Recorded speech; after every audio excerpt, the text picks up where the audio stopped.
Answer writing అనేది ఏ stage నుంచి start చేయాలి? ఎంత తొందరగా స్టార్ట్ చేస్తుందాం వచ్చింది. సో స్టార్టింగ్ స్టేజ్ లో మాకేం తెలియదు కదా ఆన్సర్ రైటింగ్ ఎలా చేయాలి అనేది. రైటింగ్ రాస్తేనే కదా మనకు అర్థమైంది, చేతికి అలవాటు అయింది.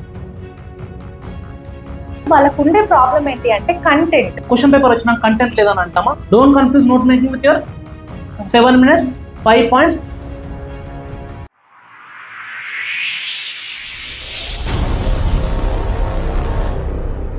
యూపీఎస్సీ ఆస్పిరెంట్స్ అందరికీ మరియు టాపమెంట్ ప్రేక్షకులందరికీ నా నమస్సుమాంజలి. అయితే ఈ వీడియోలో మనం ఆన్సర్ రైటింగ్ గురించి ప్రతి ఒక్క డౌట్ క్లియర్ చేసుకోబోతున్నాం. అయితే యూపీఎస్సీ ఆస్పిరెంట్స్ కి ఆన్సర్ రైటింగ్ అనేది చాలా చాలా important. Answer writing plays a key role in deciding your rank.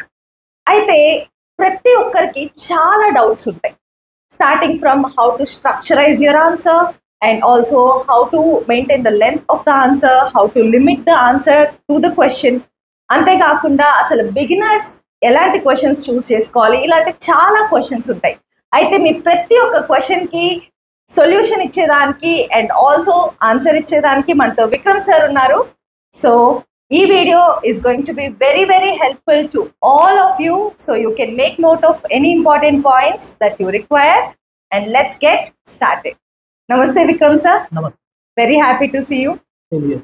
So firstly, thank you for your valuable time.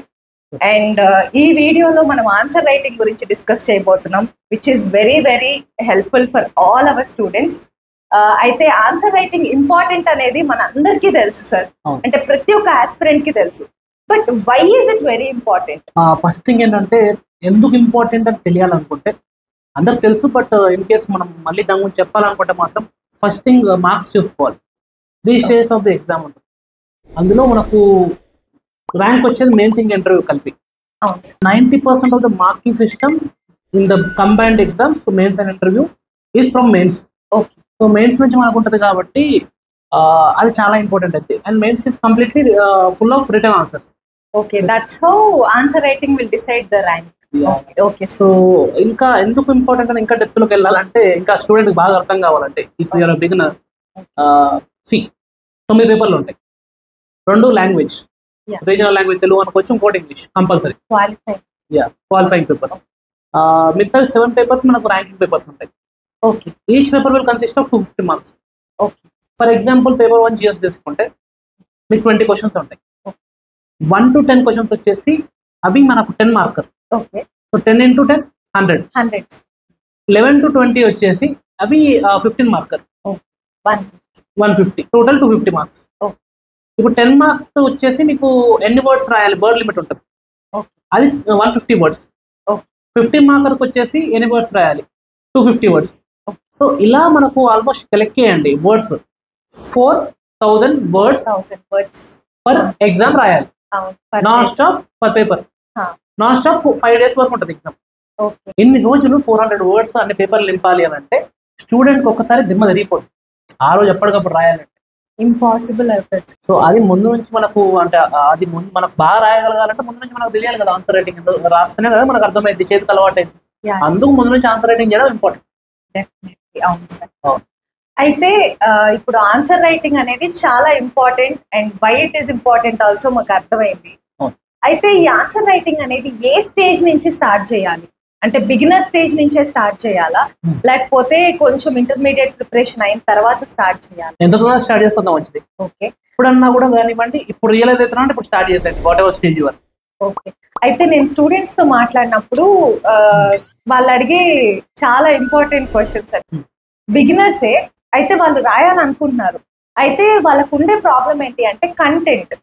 So starting stage లో మాకేం తెలియదు కదా ఆన్సర్ రైటింగ్ ఎలా చేయాలి అనేది వాళ్ళకి చాలా మందికి ఉండే క్వశ్చన్స్ సార్. దానికి సొల్యూషన్ మీరు కానిస్తే వెరీ. చాలా మంది స్టూడెంట్స్ ఆన్సర్ రాయమన్నా ఇదే అంటారు, తన దగ్గర ఇంకా కంటెంట్ లేదు, టెస్ట్లు వచ్చినాయి కానీ సరే ఈ క్వశ్చన్స్ చూసినాను దీనిలో ప్రాపర్ నాకు కంటెంట్ లేదు, బాగా రాయాలంటే మాత్రం I have to wait, study more and then write. ఇది కామన్ ఫిలాసఫీ. కొంతమంది ఇంకేం చేస్తారు, క్వశ్చన్స్ చూసుకొని ఆ క్వశ్చన్స్ చదువుతారు, చదివి దాని తర్వాత మళ్ళీ రాస్తారు. అంటే choosing one particular question, preparing for that particular question and writing. Notes making చేసుకోండి, ఒక టాపిక్ చూసి దాని గురించి ప్రిపేర్ అయ్యి నోట్స్ రాసుకోండి. ఆన్సర్ రైటింగ్ కాదు. And this is where you start as well. ఒకవేళ చాలా బిగినర్ అంటే మాత్రం అలా స్టార్ట్ చేయాలి. నోట్స్ మేకింగ్ చేసుకుంటూ ఉండాలి, మనం చదువుతూ ఉంటే నోట్స్ మేకింగ్ చేసుకుంటాం. Don't confuse note making with your answer writing. Okay, very important. Very important. Note this point, you are not suppose to confuse your answer writing practice and note making. Answer writing అంటే ఏంటంటే actually ఎందుకు ఆ practice ఎందుకు చేస్తున్నాం మనకు first తెలియాలి. ఇప్పుడు నాకు కంటెంట్ లేదు అంటారు. అవును సార్. ఇప్పుడు student for example next year ఇప్పుడు ప్రిపేర్ అవుతున్నారు, నెక్స్ట్ ఇయర్ దాని తర్వాత ఇయర్ మెయిన్స్ ఎగ్జామ్ కూర్చోవాలి. మెయిన్స్ ఎగ్జామ్ కూర్చున్నాడు, అప్పుడు క్వశ్చన్ పేపర్ వచ్చినా కంటెంట్ లేదని అంటామా? అప్పుడు ఏ కంటెంట్ ఉందో దానిలోనే క్రిటికల్ థింకింగ్ చేసి దాన్ని స్ట్రక్చర్ చేసి ప్రాపర్ కన్సైజ్ గా టు ద పాయింట్ ఆన్సర్ రాసి రావాలి. ఎంత కంటెంట్ ఉంటే అంత కంటెంట్. అదే ఇవాళ చేయడానికి ఏమవుతుంది? మెయిన్స్ లో అయినా కూడా మనం చేసేది అదే కదా, ఎంత కంటెంట్ ఉందో అంతే రాసి వస్తున్నాం కదా. ఇప్పుడు కూడా ఎంత ఉందో దానిలోనే క్రిటికల్ థింకింగ్ చేసి స్ట్రక్చర్ చేసి కన్సైజ్ గా రాయడం నేర్చుకోవాలి. So it's always UPSC syllabus ఎప్పుడు సాటిస్ఫాక్షన్ ఉండదు, ఎంత చదివినా కూడా కంటెంట్ వచ్చినట్టు అనిపించదు. ఉన్న దానిలో రాసిన నేర్చుకోవాలి. పర్ఫెక్ట్ ఆన్సర్స్ రాసుకుంటూ ఉంటే రేపు పొద్దున మెయిన్స్ పోయినాక 20 క్వశ్చన్లు ఉంటాయి కదా, దానిలో 10 రాస్తాం, 10 రాయము, 10లో ఆ మిగతా 10లో స్క్రోప్ చేస్తాం. ఎందుకంటే పర్ఫెక్ట్ రాయడం అలవాటు అయింది కదా. అక్కడ మీకు ఉండేదే 7 నుంచి 10 నిమిషాలు ఒక ఆన్సర్ కి.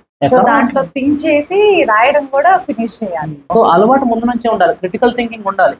ఇవాళ నా దగ్గర ఇంత ఇన్ఫర్మేషన్ ఉంది, ఆ ఇన్ఫర్మేషన్ ఎంత ఉందో అంతే రాయండి. అనవసరంగా ఇప్పుడు for example ancient, medieval, modern ఉంది. మీరు ఏన్షియంట్ చదివారు, మిడివల్ క్వశ్చన్ మీరు ఎందుకు రాస్తారు? ఏన్షియంట్ క్వశ్చన్ రాయాలి.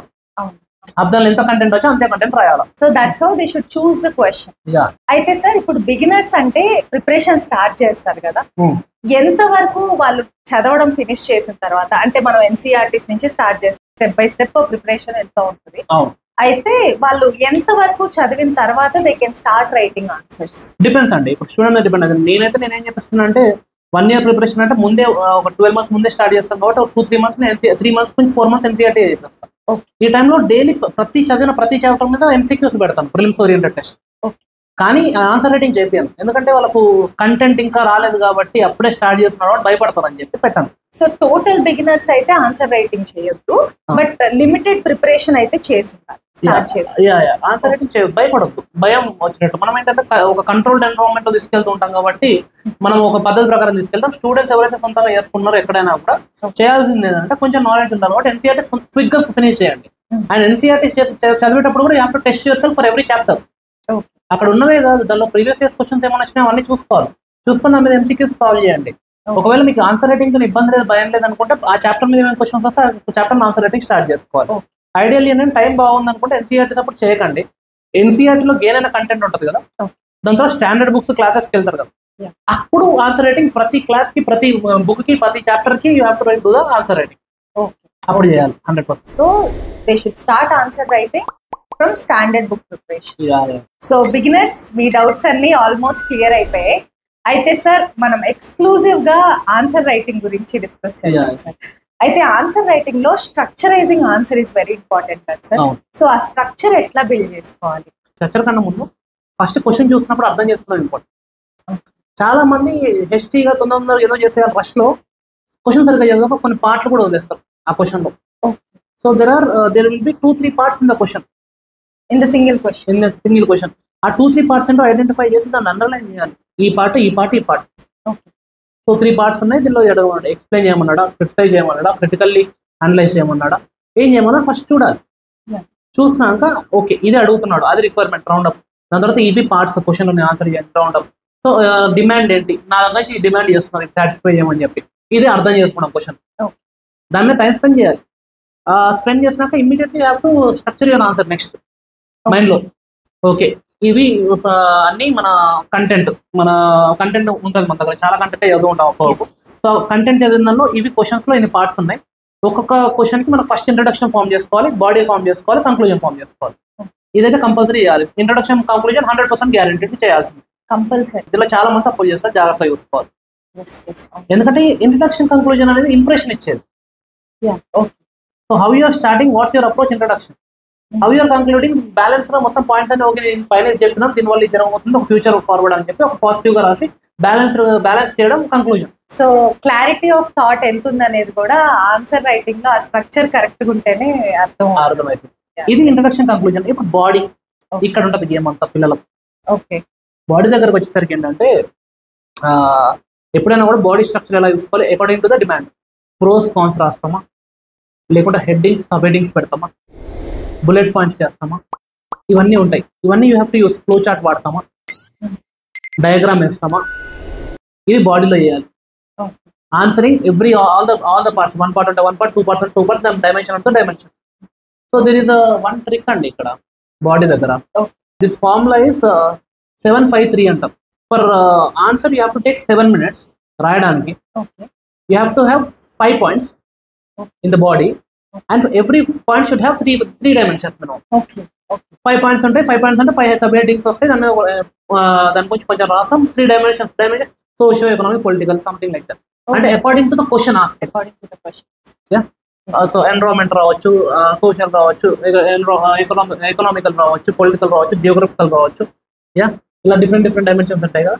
దాని ఇంపాక్ట్ రావచ్చు, హెల్త్ ఇంపాక్ట్స్ రావచ్చు, డిఫరెంట్ ఉంటాయి డిపెండింగ్ క్వశ్చన్. ఆ డైమెన్షన్స్ 3 dimensions కవర్ చేయాలి ప్రతిదాన్ని.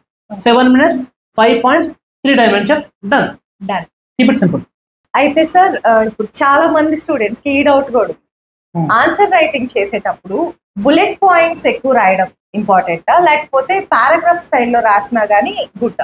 ఓకే, డిఫరెన్స్ అండి. ఎవాల్యుయేటర్ పెద్ద టైం ఉండదు అక్కడ, వాళ్ళు కూర్చొని చేస్తుంటారు. You have to make it easy for the evaluator to evaluate your paper. So వాళ్ళ కీవర్డ్స్, సబ్ హెడ్డింగ్స్ క్లియర్ కనబడాలి, 100% క్లియర్ కనబడాలి. అండర్లైన్ ఏదైతే ఇంపార్టెంట్ పాయింట్స్ ఉన్నాయో అండర్లైన్ చేసి పెట్టుకోవాలి మనం. సో అది చాలా ఇంపార్టెంట్. ఇప్పుడు దానికోసం పారాగ్రాఫ్ రాస్తున్నా కూడా, బుల్లెట్ పాయింట్ రాస్తున్నా కూడా నేషనల్ అడ్వాంటేజ్ మాత్రం బుల్లెట్ పాయింట్స్కే ఉంటుంది.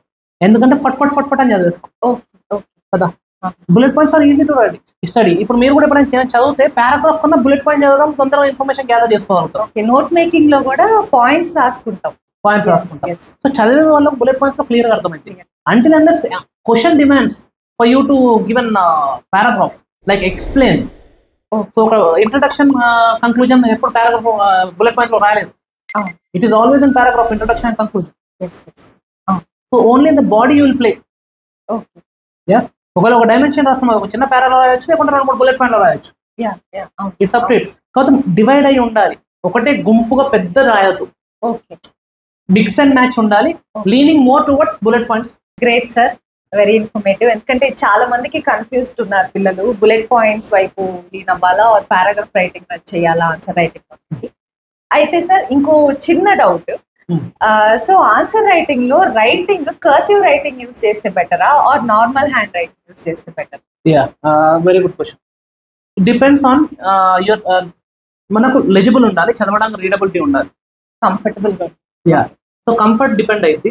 కానీ కర్సివ్ హ్యాండ్ రైటింగ్ లో చాలా మంది అంత నీట్ గా రాయలేరు, ఫాస్ట్ గా రాస్తాం కదా, మొత్తం వర్డ్స్ అన్ని కలిసిపోతాయి. 7 minutes లో ఆలోచించాను. సో లెజిబుల్ ఉంటేనే మార్క్స్ స్కోరింగ్. ఆ గ్యాప్స్ కరెక్ట్ పడాలి, అంటే అర్థం కావాలి రాసినప్పుడు. So it's better to ask you mentor that or this.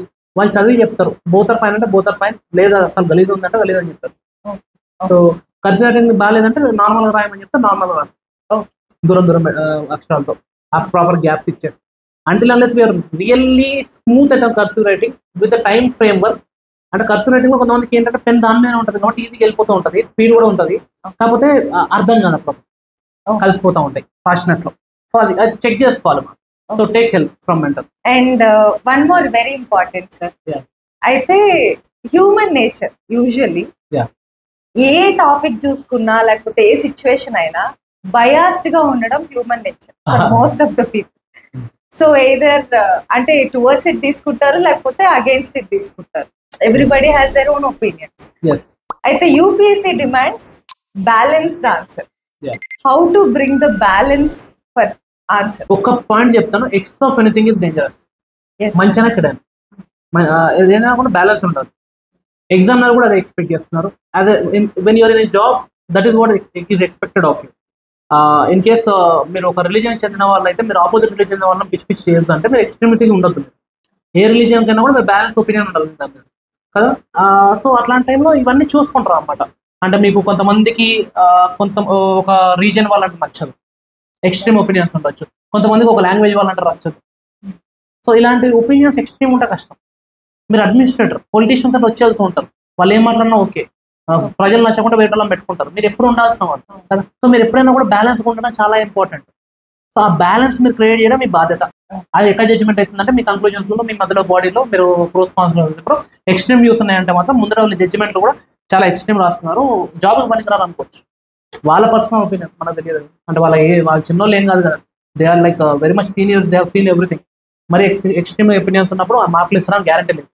కరెక్టే కదా అనుకోవచ్చు, వాడు మార్కులు కట్ చేస్తే ఏం చేయలేము. అంటే జాబ్ డిమాండ్స్ బ్యాలెన్స్ ఉంది కాబట్టి ఎప్పుడైనా కూడా ఇది ఎలా చేయాలి, ఒకవేళ మీకు ఎక్స్ట్రీమిటీ ఎక్కువైతుంది అని అనిపిస్తే ఏం చేయాలంటే రాయండి ఆన్సర్, మీ మెంటర్ టీచర్కు చూపియండి, టేక్ ఫీడ్బ్యాక్, దాని మీద వచ్చిన ఫీడ్బ్యాక్ మీద మళ్ళీ రాయండి, మళ్ళీ వెళ్ళి చూపియండి, మళ్ళీ ఫీడ్బ్యాక్ తీసుకోండి, అంటిల్ బ్యాలెన్స్ ఉంది అని చెప్పి మీ 2-3 మెంటర్స్ ఫ్యాకల్టీస్ చెప్పేవారు కాదండి.